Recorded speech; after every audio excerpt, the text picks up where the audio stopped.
ओम नमः शिवाय। श्री शिवाय नमस्तुभ्यम। नमस्कार भक्तगण, भगवान भोलेनाथ माता पार्वती की कृपा आप सभी पर बनी रहे। आज सोमवार है। सोमवार के दिन हम सुनेंगे सोमवार व्रत की पावन कथा। एक बार प्रेम से बोलिए भगवान भोलेनाथ की जय, माता पार्वती की जय। आइए मन में भगवान भोलेनाथ माँ पार्वती का स्मरण करते हुए कथा का श्रवण करते हैं। एक साहूकार बहुत अमीर था। उसके पास धन की कोई कमी नहीं थी। साहूकार के पास सभी सुख और ऐश्वर्य के साधन थे, किंतु उसको एक ही दुख था कि उसके कोई औलाद नहीं थी। दिन रात वह इसी चिंता में लगा रहता और वह पुत्र पाने के लिए हर सोमवार को भगवान चंद्रदेव व शिव जी की पूजा करता। वह व्रत भी रखता था। साहूकार की भोलेनाथ के प्रति ऐसी भक्ति देखकर एक बार माँ पार्वती जी ने शिव जी से कहा, हे नाथ, यह साहूकार आपका अनन्य भक्त है और सदैव ही आपका व्रत और पूजन भक्ति भाव से किया करता है। आप कृपा करके इसकी मनोकामना को पूरी कर दें। माता पार्वती जी के ऐसे वचन सुनकर भोलेनाथ ने माँ गौरी से कहा, हे पार्वती, यह संसार एक कर्म क्षेत्र है। यहाँ जो भी जैसा कार्य करता है उसे वैसा ही फल मिलता है, अर्थात जैसा कार्य मनुष्य करता है वैसा ही परिणाम भोगता है। किंतु माता पार्वती आग्रह पूर्वक बोली, हे महादेव, यह आपका अनन्य भक्त है। यदि इसको कोई भी दुख है तो आपको उसे अवश्य दूर करना चाहिए। यदि आप अपने भक्तों की मनोकामनाएं पूरी नहीं करेंगे तो क्यों मनुष्य आपकी भक्ति सेवा व पूजन करेंगे। माता पार्वती जी के इस आग्रह को सुनकर शिव जी ने कहा, हे शिवे, इस साहूकार के कोई पुत्र नहीं है। इसी कारण यह दिन रात चिंतित व दुखी रहता है। इसके भाग्य में संतान न होने पर भी मैं इसे पुत्र प्राप्ति के लिए वरदान देता हूँ, किंतु इसका पुत्र केवल 12 वर्ष तक ही जीवित रह सकता है। इसके बाद वह मर जाएगा। इससे अधिक मैं इस साहूकार के लिए कुछ भी नहीं कर सकता।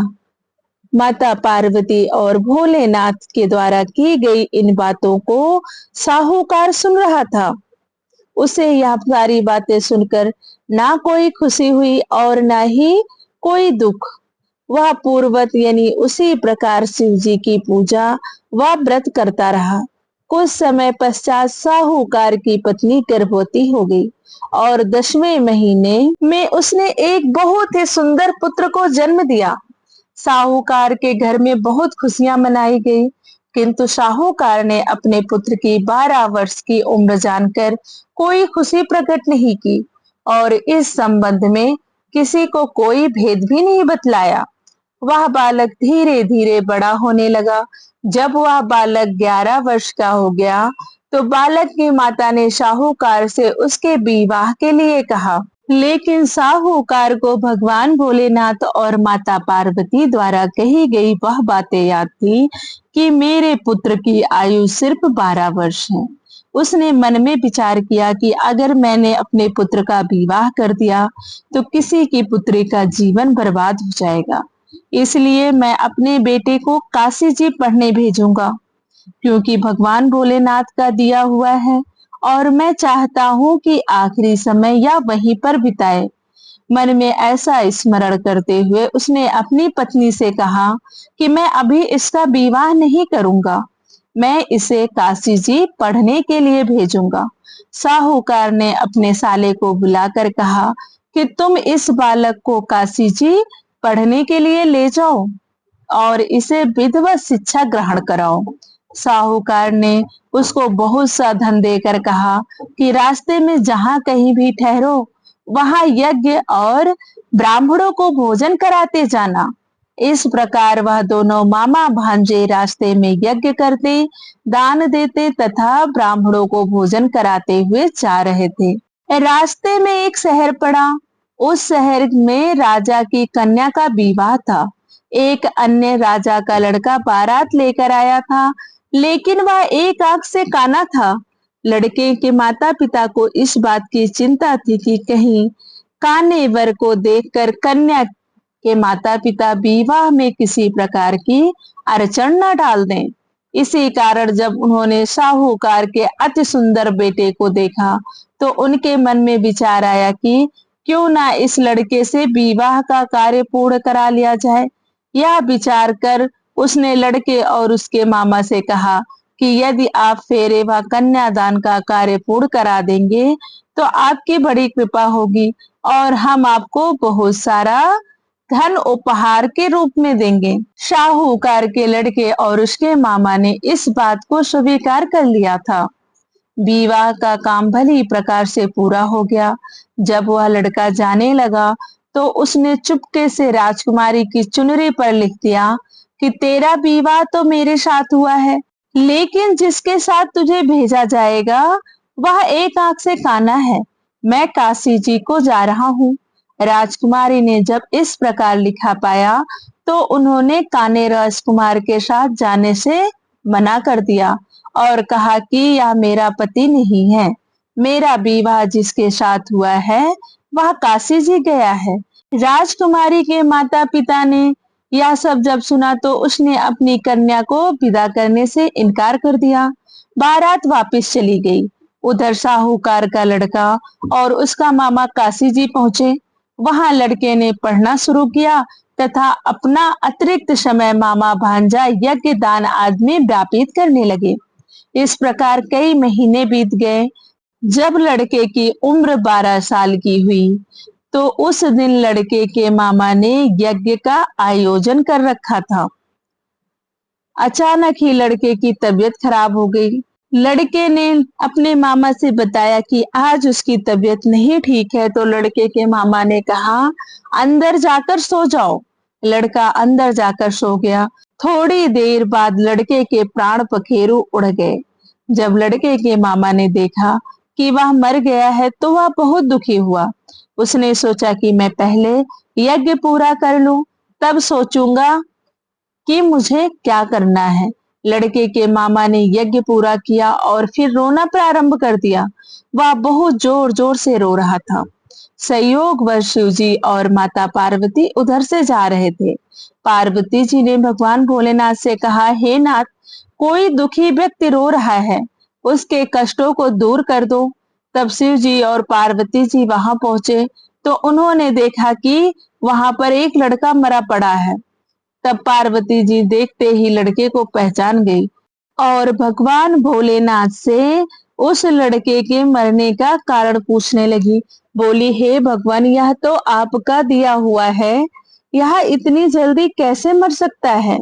तब शिव जी ने पार्वती जी को समझाया, हे गौरी, इस लड़के की आयु इतनी ही थी, ये अपनी आयु पूरी कर चुका है। तब पार्वती जी ने विनम्रता पूर्वक कहा, महाराज, कृपया करके आप इस लड़के को जीवित कर दीजिए, नहीं तो इसके माता पिता इसके वियोग में तड़प तड़प कर अपनी जान दे देंगे। माता पार्वती की बात सुनकर शिव जी ने लड़के को पुनः जीवित कर दिया। शिव जी की कृपा से लड़का जीवित हो गया। शिव शंकर व माता पार्वती शिव धाम को चले गए। शिक्षा पूरी होने के पश्चात लड़का और उसका मामा पहले की तरह यज्ञ करते ब्राह्मणों को भोजन तथा दक्षिणा देते हुए अपने घर की ओर चल दिए। रास्ते में दोनों उसी शहर में आए जहां उस लड़के की शादी हुई थी। वहां पहुंचकर दोनों ने यज्ञ करना शुरू कर दिया।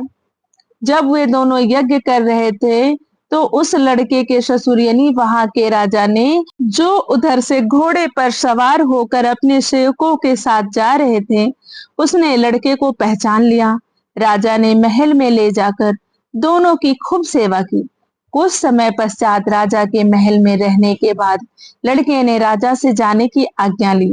राजा ने अपनी लड़की को लड़के के साथ विदा किया और साथ में बहुत सा धन एवं दास दासियों को भी भेजा। जब वे अपने शहर में आए तो लड़के के मामा ने कहा, पहले मैं तुम्हारे माता पिता को तुम्हारे आने की खबर सुना आता हूँ, तब तक तुम पत्नी सहित यहाँ आराम करो। ऐसा कहकर लड़के का मामा साहूकार को अपने पुत्र के आने की खबर देने चला गया। घर जाकर उसने देखा कि उसके बहन और बहनोई छत पर बैठे हुए हैं और उन्होंने यह प्रण कर रखा है कि यदि उनका बेटा जीवित लौट आया तो वह छत से नीचे उतर आएंगे, नहीं तो छत से कूदकर अपने प्राण त्याग देंगे। लड़के के मामा ने यह समाचार उन्हें सुनाया कि उनका लड़का जीवित लौट आया है तो उन्हें विश्वास नहीं हुआ। तब लड़के के मामा ने शपथ खाकर कहा कि आपका पुत्र अपनी स्त्री और बहुत सा धन और दास दासियों सहित घर आया है। तब साहूकार और उसकी पत्नी छत से नीचे उतर आए तथा प्रसन्नता के साथ अपने बेटे और बहू का स्वागत किया। सभी प्रसन्नता के साथ रहने लगे। इस प्रकार भक्ति भाव से जो भी प्राणी सोमवार के व्रत की कथा का पालन करता है तथा प्रेम पूर्वक इस कथा को सुनता या पढ़ता है तो उसके सभी कष्ट दूर होते हैं, सारी मनोकामनाएं पूर्ण होती हैं और इस लोक में सभी सुखों और सुविधाओं को भोग कर अंत में उसे शिवलोक की प्राप्ति होती है।